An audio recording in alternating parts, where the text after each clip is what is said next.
The development of atomic weapons began in Germany even before the Second World War, but the Germans were unable to finish what they started, although they had everything they needed for this. So what prevented them from creating an atomic bomb?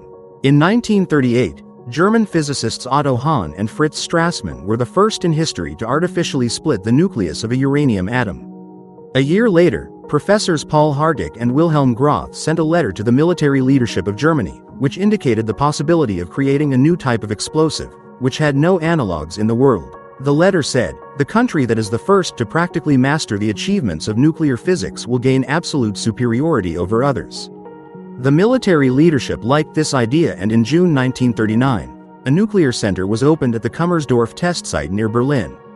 A law was passed banning the export of uranium from Germany, and a large amount of uranium ore was urgently purchased in Belgium. All work in this direction was classified. The program was given the name Uranium Project, and the Minister of Armaments Albert Speer was appointed as its head. German scientists initially claimed that they would be able to create a nuclear weapon within a year, that is, before Germany attacked the Soviet Union. 22 organizations and hundreds of scientists took part in the project, and Hitler's first mistake was the repression and expulsion of many outstanding Jewish scientists from the country. Germany lost part of its intellectual potential, and the immigrant scientists, knowing that Hitler was working on creating a superweapon, did not hide it. In September 1939, Einstein wrote a letter to President Roosevelt, warning him about the work on creating nuclear weapons in Germany. The first German reactor was built in February 1942 at the Leipzig Institute, but on June 23, due to an oversight, it exploded. The work did not go smoothly. The scientists made many mistakes, one of which was the use of heavy water instead of graphite to slow down the reaction. Heavy water was produced in only one place on Earth, in occupied Norway, but its reserves were insufficient, and the British, together with local partisans, carried out sabotage at this plant. The funding for the uranium project was much less than, for example, the project to create V-2 rockets. Hitler believed that rockets filled with saltpeter would be more effective than nuclear weapons, but in fact it turned out that even bombing caused more damage than V-2 rockets. Graphite, which was so necessary for the nuclear program, was used to make gas rudders for V-2 rockets.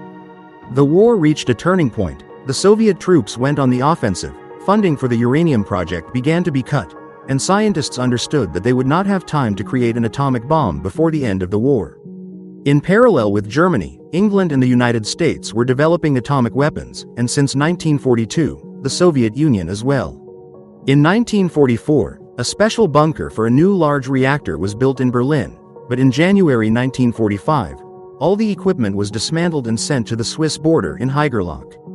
On March 23, the reactor started working, but the chain reaction did not start, since there was a shortage of 750 kilograms of uranium and heavy water, and there were no more reserves of either. On April 23, American troops entered Haigerloch. The reactor was dismantled and taken to the United States.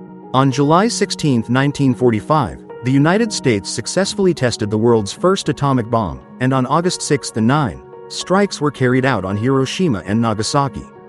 If Hitler had managed to create an atomic weapon, the outcome of the war would have been completely different.